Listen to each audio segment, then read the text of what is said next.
Hindi class में सबको स्वागत। आज हम एक कविता पढ़ेंगे। कविता का नाम है बस बहुत हो चुका। कवि हैं ओम प्रकाश वाल्मीकि। നമ്മളിന്ന് പഠിക്കാൻ പോകുന്ന കവിതയുടെ പേര് ബസ് ബഹുത്ത് ഹോ ചുക. कवि ആരാണ്? ओम प्रकाश वाल्मीकि. अब हम ओम प्रकाश वाल्मीकि का परिचय पाएंगे. ये നമ്മൾ ओम प्रकाश वाल्मीकिയെ പരിചയപ്പെടാം. हिंदी साहित्य में दलित साहित्य को प्रतिष्ठित करने वाले कवियों में प्रमुख हैं ओम प्रकाश वाल्मीकि. ദളിത് സാഹിത്യ ഇങ്ങനെ ഒരു വിഭാഗത്തെ ഹിന്ദി സാഹിത്യത്തിൽ പ്രതിഷ്ഠിച്ച ഒരു കവിയാണ് ओम प्रकाश वाल्मीकि. उनका जन्म 30 जून 1950 को उत्तर प्रदेश के मुजफ्फरनगर में हुआ था. ഉത്തർപ്രദേശിലെ മുസഫർനഗറിലാണ് അദ്ദേഹം ജനിച്ചത് 1950. उनका बचपन सामाजिक एवं आर्थिक कठिनाइयों में बीता. उनका ബച്ചപ്പൻ എന്ന് പറഞ്ഞാൽ കുട്ടിക്കാലം. അദ്ദേഹത്തിൻ്റെ കുട്ടിക്കാലം വളരെയധികം കഷ്ടപ്പാടുകളാണ്. സാമാജികമായിട്ടും സോഷ്യലായിട്ടും ആർത്തിക് എന്ന് പറഞ്ഞാൽ ഇക്കണോമിക്കലി വളരെ കഷ്ടപ്പാടുകളാണ് ഉണ്ടായിരുന്നത്. उन्होंने MA तक की शिक्षा प्राप्त की. അദ്ദേഹം MA വരെ വിദ്യാഭ്യാസം നേടി. पढ़ाई के दौरान उन्हें अनेक सामाजिक आर्थिक मानसिक कष्टों और उत्पीड़नों को झेलना पड़ा. झेलना मीन्स सहिക്കുക. जब वे महाराष्ट्र में रहे तब वहाँ के दलित लेखकों के संपर्क में आए.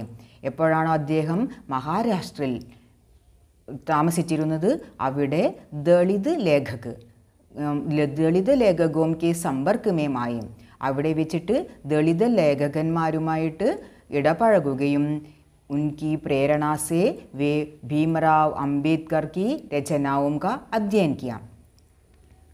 जब वे महाराष्ट्र में रहे तब वे दलित लेखकों के संपर्क में आए. എപ്പോഴാണോ അദ്ദേഹം മഹാരാഷ്ട്രയിൽ താമസം ആക്കിയത് അപ്പോൾ ദളിത് ലേഖകന്മാരുമായിട്ട് സമ്പർക്കത്തിൽ ഏർപ്പെടുകയും അവിടെ വെച്ചിട്ട് അവരുടെ പ്രേരണ കൊണ്ട് ഭീമറാവ് അംബേദ്കർ കി രചനാവും കാ അധ്യയൻ കിയ. BR അംബേദ്കർ നമ്മുടെ ഭരണഘടനാ ശില്പിയായ അംബേദ്കറിൻ്റെ രചനകളെ പഠിക്കുവാനും അവിടെ നിന്ന് സാധിച്ചു. ഉസ്സേ ഉൻകി രചനാ ദൃഷ്ടിമേം ബുനിയാദി പരിവർത്തൻ ആയി. അതുകൊണ്ട് തന്നെ അദ്ദേഹത്തിൻ്റെ രചനകളിൽ ബുനിയാദി പരിവർത്തൻ അടിസ്ഥാനപരമായ മാറ്റങ്ങൾ വരികയും ഉണ്ടായി. देहरादून में स्थित ऑर्डिनेंस फैक्ट्री में एक अधिकारी के पद से पदमुक्त हुए. അവിടെ നിന്നും ആ ജോലിയിൽ നിന്നും ഓഫീസർ, അധികാരി എന്ന് പറഞ്ഞ അർത്ഥം ഓഫീസർ ജോലി ഉപേക്ഷിച്ചു. उन्होंने अपने लेखन में जातीय अपमान और उत्पीड़न का जीवंत वर्णन किया. തൻ്റെ രചനകളിൽ ജാതീയ അപമാൻ, ജാതിപരമായിട്ട് പല അപമാനങ്ങളും, അതുപോലെ തന്നെ ഉത്പീഡൻ എന്ന് പറഞ്ഞാൽ പീഡിപ്പിക്കൽ, വേദനിപ്പിക്കൽ, അങ്ങനെ കുറേ കഷ്ടപ്പാടുകൾ നേരിടേണ്ടി വന്നിട്ടുണ്ട്. അതുകൊണ്ട് തന്നെ രചനകളിലും ഇതിൻ്റെയൊക്കെ ചിത്രീകരിച്ചിരിക്കുന്നു. और भारतीय समाज में कई अनछुए पहलुओं को पाठकों के सामने प्रस्तुत किया. उन्होंने क्या किया? भारतीय समाज में कई अनछुए എന്ന് പറഞ്ഞാൽ സ്പർശിക്കാത്ത, ഇതുവരെ മറ്റാരും സ്പർശിക്കാത്ത വശങ്ങളെക്കുറിച്ചിട്ടും വായനക്കാരുടെ മുൻപിൽ പ്രസൻറ്റ് ചെയ്യുകയും ചെയ്തു. उनके प्रमुख काव्य संग्रह हैं सदियों का संताप, दूसरा है बस बहुत हो चुका, अगला है अब और नहीं आदि. उनकी आत्मकथा का नाम है जूठन. यह अंग्रेज़ी, जर्मन, स्वीडिश, पंजाबी, तमिल, मलयालम, कन्नड़, तेलुगु आदि अनेक भाषाओं में अनुदित है. अनुदित मीन्स ट्रांसलेटेड. ഇതിങ്ങനെ പല ഭാഷകളിലും, വിദേശ ഭാഷകളിലും ഇന്ത്യൻ ഭാഷകളിലും ട്രാൻസ്ലേറ്റ് ചെയ്തിട്ടുമുണ്ട്. इस आत्मकथा के कारण उनको हिंदी साहित्य में पहचान और प्रतिष्ठ मिली. ഈ ഒരേയൊരു ആത്മകഥ കാരണമാണ് അദ്ദേഹത്തിന് ഹിന്ദി സാഹിത്യത്തിൽ ഒരു തിരിച്ചറിവും ഒരു ഐഡൻറ്റിറ്റിയും ഒരു സ്ഥാനവും ലഭിച്ചിരിക്കുന്നത്. 1993 में डॉक्टर अंबेडकर राष्ट्रीय पुरस्कार और 1995 में परिवेश सम्मान സാഹിത്യ ഭൂഷൺ പുരസ്കാർ സേ സമ്മാനിത് കിയാ ഗയ. അദ്ദേഹത്തിന് ഇങ്ങനെ പല അവാർഡുകളും ലഭിച്ചിരിക്കുന്നുണ്ട്. ഉൻകാ കഹാനി സംഗ്രഹ ഹെ ഘുസ് പൈട്ടിയെ. इनके अलावा लगभग 60 നാടകവും में अभिनय एवं निर्देशन किए हैं. ഇതുകൂടാതെ ഏകദേശം 60 നാടകങ്ങളിൽ അഭിനയിക്കുകയും ഡയറക്റ്റ് ചെയ്യുകയും ചെയ്തിട്ടുണ്ട്. वे 1993 में नागपुर के प्रथम हिंदी दलित साहित्य सम्मेलन के अध्यक्ष रहे. 1993 നാഗ്പൂരിൽ വെച്ച് നടന്ന പ്രഥം ഹിന്ദി ദളിത് സാഹിത്യ സമ്മേളനത്തിൻ്റെ അധ്യക്ഷനുമായിരുന്നു. 17 नवंबर 2013 को देहरादून में उनका निधन हो गया. 2013 നവംബർ മാസത്തിൽ അദ്ദേഹം ദെഹ്റാദൂനിൽ വെച്ചിട്ട് ചരമം പ്രാപിക്കുകയും ചെയ്തു. ആകെ ഉनकी कविता देखिए. बस बहुत हो चुका. जब भी मैं देखता हूँ झाड़ू या गंदगी से भरी बाल्टी कनस्तर किसी हाथ में, मेरी रगों में दहकने लगते हैं. यातनाओं के कई हजार वर्ष एक साथ जो फैले हैं इस धरती पर ठंडे रेत कणों की तरह. कविता का नाम है बस बहुत हो चुका. कवि कौन है? ओम प्रकाश वाल्मीकि. कविता में वे दलित लोगों का प्रतिनिधि बन जाते हैं. वे कहते हैं, कवि कहते हैं, कवि क्या कहते हैं? देखिए, जब भी देखता हूँ मैं झाड़ू या गंदगी से भरी बाल्टी कनस्तर. ഞാൻ എപ്പോഴാണ് ഝാഡു കാണുന്നത്? ഝാഡു മീൻസ് ബ്രൂം, ചൂല്. എപ്പോഴാണോ ഞാൻ ചൂല് കാണുന്നത്, അതുപോലെ തന്നെ ഗന്ദഗി സെ ഭരി ബാൾട്ടി, ഗന്ദഗി മാലിന്യം, ഡേർട്ടിനെസ്, അഴുക്ക് നിറഞ്ഞ, മാലിന്യം നിറഞ്ഞ ബാൾട്ടി, ബക്കറ്റ്. അതുപോലെ തന്നെ കൻസ്തർ എന്ന് പറഞ്ഞാൽ എന്താ? എണ്ണ, നെയ്യ് മുതലായ നിറച്ച് വെക്കുന്ന ടിന്നിനാണ് കൻസ്തർ എന്ന് പറയുക. ഒന്നുകിൽ ഞാൻ ചൂല് കാണുന്നു, അല്ലെങ്കിൽ ബക്കറ്റ് കാണുന്നു. ആരുടെയെങ്കിലും കയ്യിൽ ഇങ്ങനെ കാണുമ്പോൾ എനിക്ക് എന്താണ് തോന്നുന്നതെന്ന് നോക്കാം. മേരി രഗോമേം ദഹക്കിനെ ലഗത്തേഹം യാതനാവും കെ കൈ ഹസാർ വർഷ ഏക് സാത്ത്. മേരി രഗോമേം, രഗ് മീൻസ് nerve, ഞരമ്പ്, വെയിൻ. മേരി രഗോമേം ദഹക്കിനെ ലഗത്തെ हैं, दहकना जलना. मेरी रगों में जलते हैं. क्या जलते हैं? यातनाओं के कई हजार वर्ष एक साथ जलते हैं. എൻ്റെ ഞരമ്പുകളിൽ വേദനയുടെ, കഷ്ടപ്പാടിൻ്റെ, യാതനയുടെ കുറേ വർഷങ്ങളാണ് ഒരുമിച്ച് ജ്വലിച്ചു കൊണ്ടിരിക്കുന്നത്. എൻ്റെ ഞരമ്പുകളിൽ ചോര തിളക്കുകയാണ്. എന്ത് കാണുമ്പോഴാണെന്ന് പറഞ്ഞു? ഒന്നുകിൽ ആരുടെയെങ്കിലും കയ്യിൽ ബക്കറ്റോ അല്ലെങ്കിൽ ചൂലോ കാണുമ്പോൾ എൻ്റെ ഞരമ്പുകൾ തിളക്കുകയാണ്, ജ്വലിക്കുകയാണ്. जो फैले हैं इस धरती पर ठंडे रेत कणों की तरह. जो फैले हैं, फैलना व्याപിക്കുക, പരക്കുക. जो फैले हैं इस धरती पर यातनाओं के कई वर्ष एक साथ दहकते हैं. इस धरती पर ठंडे रेत कणों की तरह. रेत मीन्स മണൽത്തരികൾ പോലെ ഈ ഭൂമിയിൽ മണൽത്തരികളെപ്പോലെ യാതനകളാണ് പരന്ന് കിടക്കുന്നത്. ഏതു ഭാഗത്ത് നോക്കിക്കഴിഞ്ഞാലും യാതനകളെ കാണാനുള്ളൂ.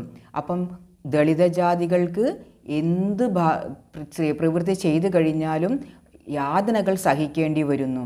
അപ്പോൾ ഈ യാതനകൾ കണ്ടിട്ട് കവിയുടെ ഞരമ്പുകൾ തിളക്കുകയാണ്.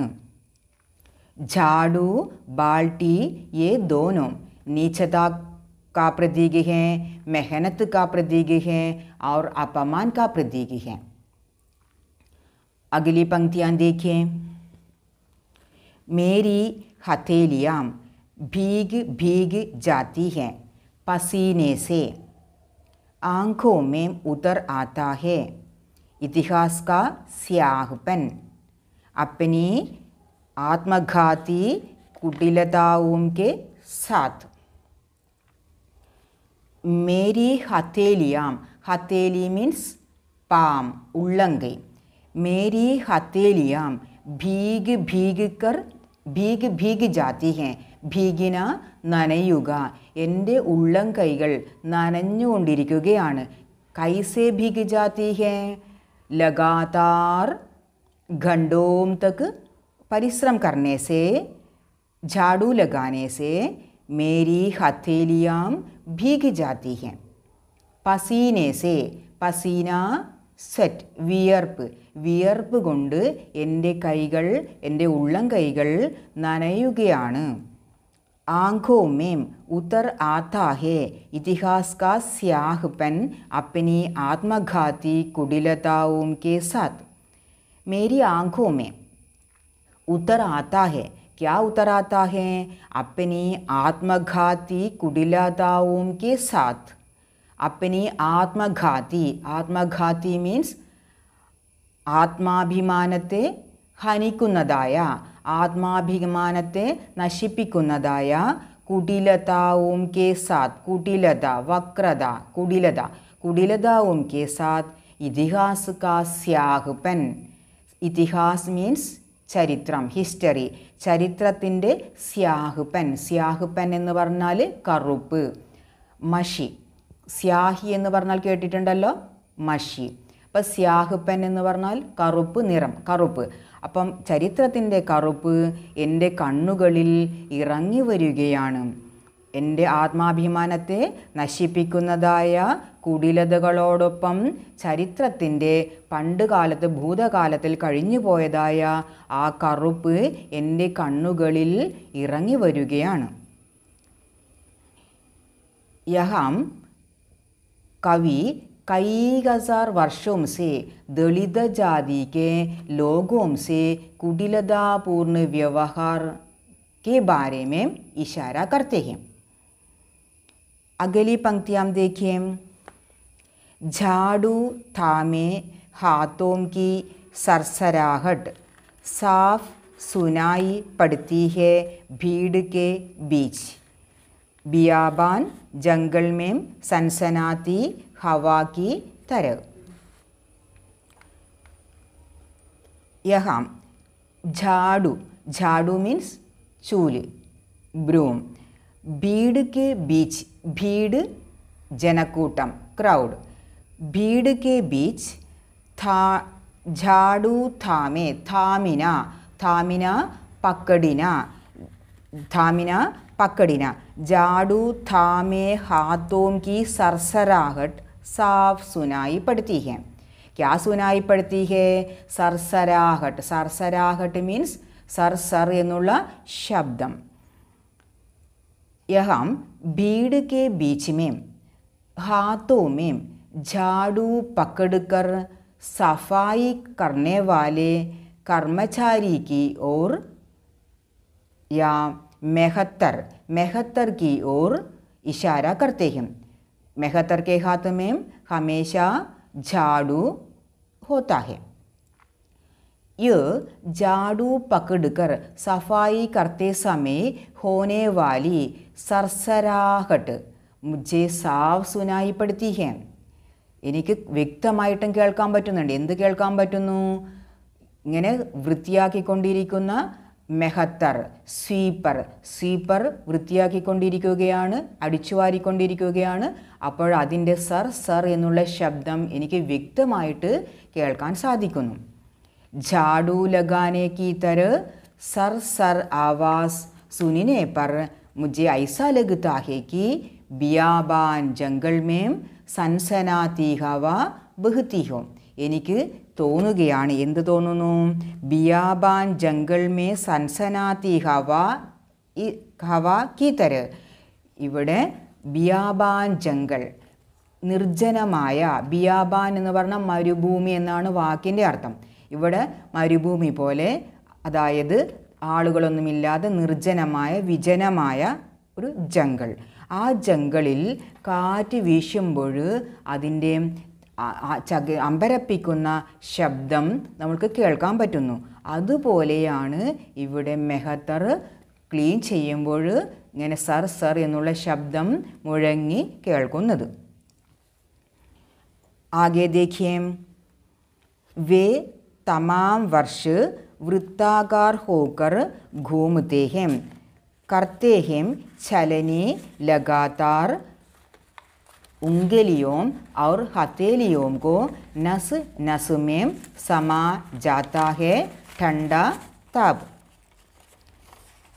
वे तमाम वर्ष, തമാം എന്ന് പറഞ്ഞാൽ മുഴുവൻ, സാരേ സാരേ വർഷ് വൃത്താകാർ ഹോക്കർ घूमते हैं मेरे मन में घूमते हैं.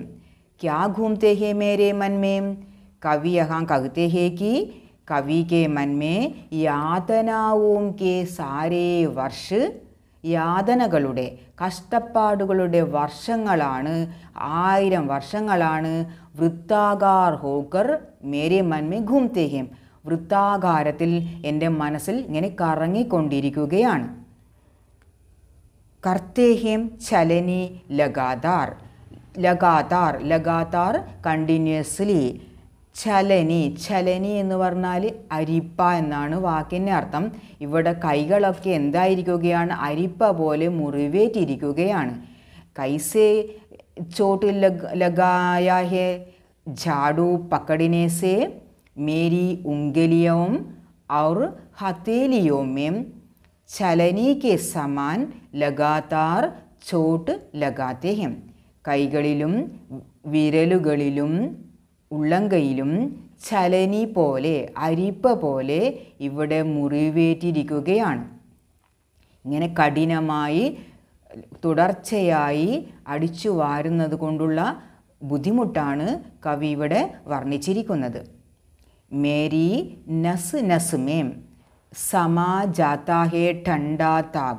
മേരി നസ് നസ് മേം, എൻ്റെ നസ്, നസ് എന്ന് പറഞ്ഞാൽ ഞരമ്പ്, നെർവ്, വെയിൻ. മേരി നസ് നസ് മേ ठंडा ताप സമാ ജാതാ ഹേ. എൻ്റെ ഞരമ്പുകളിൽ താപമാണ്, ചൂടാണ്, അതായത് വേദനകളാണ് വന്ന് ചേരുന്നത്. അർത്ഥാത് ദളിത് ഊഞ്ചി ജാതി കെ വിരുദ്ധ ആവാസ് ഉഡാന ചാഹത്താ ഹെ. അതായത് കവി പറയുകയാണ്, എൻ്റെ മനസ്സിൽ, എൻ്റെ ഞരമ്പുകളിൽ ഉയർന്ന ജാതിക്ക് എതിരായിട്ട് ശബ്ദമുയർത്തുവാനുള്ള ധൈര്യം ഉണ്ടായിരിക്കുകയാണ്, ഞാൻ ആഗ്രഹിക്കുകയാണ്. കവി എന്താഗ്രഹിക്കുന്നു? ഉയർന്ന ജാതികളോട് ശബ്ദമുയർത്തുവാൻ, അവർക്കെതിരായിട്ട് ശബ്ദമുയർത്തുവാൻ വേണ്ടി, അവരുടെ സേഫ്റ്റിക്ക് വേണ്ടി ശബ്ദമുയർത്തുവാൻ വേണ്ടി കവി ആഗ്രഹിക്കുകയാണ്. ഇത്രയും കാലം വരെ അവർ എല്ലാ കഷ്ടതകളും സഹിച്ചു പോന്നു. ദളിതോം കെ മൻമേ ക്രോധ് ഉമഡ് ആയാ ഹേ. ഇനി ജനങ്ങളിൽ, ദളിതന്മാരിൽ അവരുടെ മനസ്സിൽ ക്രോധമാണ് ഉയർന്നു വരുന്നത്. പ്രതികാരം ചെയ്യുക, ഞങ്ങളോട് അസമാനത കാണിച്ചവരോട്, അതായത് ഉയർന്ന ജാതികളോട്, സവർണരോട് പ്രതികാരം ചെയ്യുക എന്നുള്ള, എതിർക്കുക എന്നുള്ള ഒരു ചിന്ത അവരിൽ ഉണ്ടാകുന്നു. ആകെ देखिए, गहरी पथरीली नदी में असंख्य मूक पीड़ाएं कसम सा रही है, मुखर होने के लिए रोष से भरी हुई। यातनाएं भरे हुए दलितों का जीवन गहरी पथरीली नदी के समान हो गया है. കവി പറയുകയാണ്, യാതനകൾ നിറഞ്ഞ ദളിതരുടെ ജീവിതം അത് ഗഹരീലി പഥരീലി നദിക്ക് സമാൻ ഹോ ഗയാ ഹെ. ഗഹരി എന്ന് പറഞ്ഞാൽ അഗാധമായ ആഴമേറിയ, പഥരീലി നദി കല്ലുകൾ നിറഞ്ഞ നദി പോലെ ആയിരിക്കുകയാണ് ആരുടെ ജീവിതം? യാതനകൾ നിറഞ്ഞ ദളിതരുടെ ജീവിതം ഏതുപോലെയായിരിക്കുന്നു? അഗാധമായ കല്ലുകളോടുകൂടിയ നദിയെ പോലെയായിരിക്കുകയാണ്. രോഷ് സെ ഭരി ഹുയി असंख्य മൂക പീഡായേം കസംസാരഹി ഹെ. കസമിന അർത്ഥ ഹെ തിക്കിത്തിരക്കുകയാണ്. ഇങ്ങനെ അസംഖ്യ നമ്പർലെസ് എണ്ണമറ്റ മൂകവേദനകൾ തിക്കിത്തിരക്കുകയാണ്. എന്തിനെ തിക്കിത്തിരക്കുന്നു? മുഖർ ഹോനെ കെ ലിയെ രോഷ് സേ ഭരി ഹുയി അസംഖ്യ മൂകവേദനായേം മുഖർ ഹോനെ കെ ലിയെ. മുഖർ ഹോന മുഖരിതമാക്കുക, ഉറക്കെ പറയുവാൻ വേണ്ടി തിക്കിത്തിരക്കി കൂട്ടുകയാണ്. ഇങ്ങനെ ക്രോധം കാരണം, രോഷം കാരണം അനേകം ആളുകൾ പ്രതികാരം ചെയ്യുവാൻ വേണ്ടി, സവർണർക്കെതിരായി ശബ്ദമുയർത്തുവാൻ വേണ്ടി തിക്കിത്തിരക്കുകയാണ്. അബ് തക് ചുപ്ചാപ്പ് ഹോക്കർ വേദനായേം യാതനായേം സഹിനെ വാലെ ലോഗ് ऊंची जाति के विरुद्ध प्रत्यक्ष रूप से अपना रोष प्रकट करने के लिए तैयार हो गए हैं. ഇന്ന് ജനങ്ങൾ പ്രത്യക്ഷമായിട്ട് നേർക്കുനേരെ തൻ്റെ ദേഷ്യം, രോഷം, ക്രോധം പ്രകടിപ്പിക്കുവാൻ വേണ്ടി തയ്യാറായിരിക്കുകയാണ്. ഇതുവരെ അവർ എന്തു ചെയ്തു? ചുപ്ചാപ് സഹ്തേരഹെ. അന്യായങ്ങളായാലും വേദനകളായും യാതനകളെയും ഒന്നും മിണ്ടാതെ സഹിച്ചുകൊണ്ടിരുന്നവരാണ്. ഇന്ന് അവർ ശബ്ദമുയർത്തുവാൻ ആഗ്രഹിക്കുന്നു. അഗലി പങ്ക്തിയാൻ ദേഖിയേ. ബസ് ബഹുത് ഹോ ചുകാ ചുപ്പ് രഹിന നിരർത്ഥക് പടേ പത്ഥർ അബ് കാം ആയേംഗെ സംതപ്ത് जनों के. अंत में कवि कहते हैं कि बस बहुत हो ചുക്കാ ഹെ. വളരെയധികം ആയിക്കഴിഞ്ഞു. സഹിച്ച് വളരെ കൂടുതൽ സഹിച്ചു കഴിഞ്ഞു. നിരർത്ഥക് പത്ഥർ കെ സമാൻ ചുപ്ചാപ് യാതനായേം സഹ്തേ രഹേ. നിരർത്ഥക് പത്ഥർ മീൻസ് കല്ല്. നിരർത്ഥക് പത്ഥർ കെ സമാൻ ചുപ്ചാപ് യാതനായേം സഹ്തേ രഹേ. ഇത്രയും കാലം വരെ യാതനകൾ സഹിച്ചുകൊണ്ടേയിരുന്നു. ലേക്കിൻ അബ് वे निरर्थक पत्थर संतप्त जनों के दुख को दूर करने के लिए काम आएंगे. ഇനി എന്ത് ചെയ്യാൻ പോവുകയാണ്? ഇനി നിരർത്ഥക പത്ഥർ, ഈ നിരർത്ഥകമായ പത്ഥർ പോലെ നിഷ്പ്രയോജനമായിരിക്കുന്ന ഈ പത്ഥർ സംതപ്ത് जनों के. സംതപ്ത് എന്ന് പറഞ്ഞാൽ दुखी जनों के दुख को दूर करने के लिए കാമായെങ്കിൽ. കാമാന പ്രയോജനപ്പെടുക. അപ്പോൾ എന്തിനു പ്രയോജനപ്പെടും? ഇന്ന് വരെയുള്ള ഈ നിരർത്ഥകമായ പത്ഥർ ദുഃഖിതരുടെ ദുഃഖത്തെ ഇല്ലാതാക്കുവാൻ വേണ്ടി ഇനി പ്രയോജനപ്പെടും. അർത്ഥാത് दलित लोग याതനായെ ഭരെ ജീവൻ മേം പരിവർത്തൻ ലാന ചാഹത്തെ ഹെ. അതായത് ജനങ്ങൾ, യാതനകൾ സഹിച്ചുകൊണ്ടിരുന്നതായ ദളിതരായ ജനങ്ങൾ അവരുടെ ജീവിതത്തിൽ പരിവർത്തൻ, ചേഞ്ച് കൊണ്ടുവരാൻ ആഗ്രഹിക്കുന്നു. ഇത്രയും കാലം വരെ അവർ ചുപ്ചാപ് സഹ്തേ രഹേ, ഒന്നും മിണ്ടാതെ അനങ്ങാതെ എല്ലാം സഹിച്ചുകൊണ്ടിരുന്നവരാണ്. ഇനി അവർ ഇങ്ങനെ മിണ്ടാതിരിക്കുകയില്ല, പ്രതികരിക്കാൻ തയ്യാറാകുന്നു. വേ അന്യായ് और असमानता के विरुद्ध लड़ना चाहते हैं.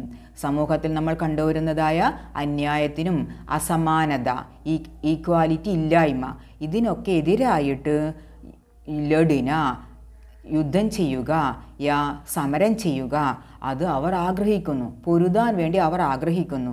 ഇതാണ് ഈ കവിതയുടെ സാരാംശം. ഇനി ഈ കവിതയുടെ പ്രത്യേകത എന്താണെന്ന് നമുക്ക് നോക്കാം. കവി ഒരു ദളിതനാണ്. അതുപോലെ തന്നെ അദ്ദേഹത്തിൻ്റെ സ്വന്തം അനുഭവങ്ങളാണ് ഈ ദളിത സാഹിത്യത്തിൽ ഈ കവിതയിലും അദ്ദേഹം വർണ്ണിച്ചിരിക്കുന്നത്. നമുക്ക് നോക്കാം. ഇസ് കവിത മേ കവി കിസ്കെ ബാരെ മേ ബതായാ ഹെ, किसका चित्रण किया है? इस कविता में कवि ने दलितों का യഥാർത്ഥ ചിത്രം किया है. ദളിതരുടെ യഥാർത്ഥ ചിത്രണമാണ് ഈ കവിതയിലൂടെ നടത്തിയിരിക്കുന്നത്. कवि स्वयं दलित जाति के होने के कारण उन्होंने अपने अनुभवों का स्व अनुभवों का सजीव वर्णन किया है. ദളിതനായ ഒരു കവി തൻ്റെ സ്വന്തം അനുഭവങ്ങളെയാണ് ഈ കവിതയിൽ വർണ്ണിച്ചിരിക്കുന്നത്. आज की सामाजिक सच्चाइयों को अभिव्यक्त करने में कवि सफल हुए हैं. ഇന്നത്തെ സാമാജിക് സച്ചായി, സോഷ്യൽ ആയിട്ടുള്ള സത്യം യാഥാർത്ഥ്യങ്ങളെ അഭിവ്യക്ത് കർണ എക്സ്പ്രസ് ചെയ്യുക, പ്രകടിപ്പിക്കുക. ഇന്നത്തെ സമൂഹത്തിൽ നമ്മൾ കണ്ടുവരുന്നതായ യാഥാർത്ഥ്യങ്ങളെ പ്രകടിപ്പിക്കുന്നതിൽ കവി വിജയിച്ചിരിക്കുന്നു. കവി സഫൽ ഹുയേഹിം. കവി തൻ്റെ ചിന്തകൾ, തൻ്റെ അനുഭവത്തിൽ അനുഭവിച്ചു പോന്ന കാര്യങ്ങളെ യഥാർത്ഥമായിട്ട് ജീവൻ തുളുമ്പുന്ന വാക്കുകളിലൂടെ ഈ കവിതയിൽ വർണ്ണിച്ചിരിക്കുന്നു.